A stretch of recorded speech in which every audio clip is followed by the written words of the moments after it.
सबसे पहले बात करते हैं उस गोरख धंधे की जिसका खुलासा जब दिल्ली पुलिस की आर्थिक अपराध शाखा ने किया तो सभी के होश ठिकाने आ गए। ये खुलासा इतना बड़ा था कि सुनने वाले सकते में आ गए, क्योंकि उन्हें अभी तक इस बात का गुमान तक नहीं था कि दिल्ली में कोई शेयर घोटाला भी हो सकता है, और वो भी इस तरह। 5 कंप्लेंट्स हैं, एक में चार्जशीट फाइल नहीं हो पाई थी, अरेस्ट हो गए थे ये, और 4 केस और हैं जिसमें लगभग जो एलिगेशंस हैं करीब 2-2.5 करोड़ के आसपास हैं। आप जानकर हैरान रह जाएंगे कि पुलिस की तफ्तीश में ये बात सामने आई है कि शेयर बाजार पर नजर रखने वाली संस्था सेबी यानी security exchange board of India की नाक के नीचे पिछले 5 सालों से ठगी का ये धंधा चल रहा था। आखिर ये डब्बा ट्रेडिंग है क्या? इसमें मान लो मेरा एक कोड खुला हुआ है जो बिल्कुल जेन्युइन है और मैं जेन्युइन काम कर रहा हूं। कोई और क्लाइंट आता है अपना कैश लेके और वो कोशिश करता है कि भाई मुझे ट्रेडिंग करनी है, तो ये क्या करते हैं, हमारे जैसे शरीफ लोगों के अकाउंट के अंदर वो सब फिक्टिशियस ट्रेड्स डाल देते हैं और करते चले जाते हैं। ये सब एनएससी को मालूम है इस बारे में, और जब उसके अंदर प्रॉफिट आता रहे तो खाते रहेंगे, जब लॉस आ जाएगा तो कहेंगे भैया ये तुम्हारा है, ये उसका है, ये उसका है। इस तरह से ये नया तरीका का इन्होंने डब्बा ट्रेडिंग निकाली है, और इतनी हेराफेरी हो रही है कि सारे सर्टिफिकेट सब कुछ फोर्स डॉक्यूमेंट देते चले जा रहे हैं ये सारी दुनिया में। हमारे को बोला कि आप इसमें भी काम करो, एनसीडीएक्स एक अलग उसी का कोई पार्ट है, तो उसमें इसने हमारे अकाउंट ना खोल के और वैसे ही ट्रेडिंग शुरू कर दी। एनसीडीएक्स में कोई अकाउंट ही नहीं खोला, उसके बावजूद इसने ये ट्रेडिंग की। जब मैं इसकी ब्रांच में आया, इससे पता किया तो इसने कहा कि ये आप पता लगा कि मेरे अकाउंट ही ओपन नहीं हुए आज तक, वो अकाउंट किसी और ऑपरेटर किसी और के नाम से चल रहा है आज भी, और उसी में इसने मेरे को एक सारे पैसे लॉस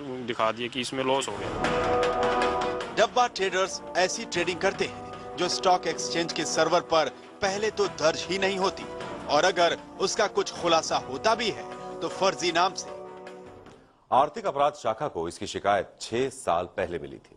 जांच के बाद डब्बा ट्रेडिंग आरोपी वीडी अग्रवाल को पुलिस ने इसी महीने गिरफ्तार कर लिया, लेकिन इस गोरख धंधे में उसका हाथ बटाने वाला उसका बेटा अभिनव अग्रवाल, उसकी तलाश में पुलिस अभी तक छापेमारी कर रही है। यह तस्वीर विष्णुदेव अग्रवाल उर्फ वीडी की है, और वीडी को दिल्ली में लोग डब्बा किंग के नाम से ही जानते हैं। दिल्ली की आर्थिक अपराध शाखा ने वीडी को इसी महीने की 13 तारीख को गिरफ्तार किया था। यानी इस वक्त वीडी तिहाड़ में बंद है, और वीडी पर इल्जाम है कि उसने अभिप्रा कैपिटल लिमिटेड के नाम से ट्रेडिंग कंपनी तो बनाई और उसकी आड़ में लोगों को लगाया चूना। अभिप्रा कैपिटल में निवेश करने वाले निवेशकों ने इस घोटाले की सूचना पहले एनएसई यानी नेशनल स्टॉक एक्सचेंज को दी थी, लेकिन जब सुनवाई नहीं हुई तो बात पुलिस तक पहुंच गई। पुलिस ने वीडी को तो पकड़ लिया, लेकिन उसका बेटा अब तक उसकी पकड़ से दूर बना हुआ है।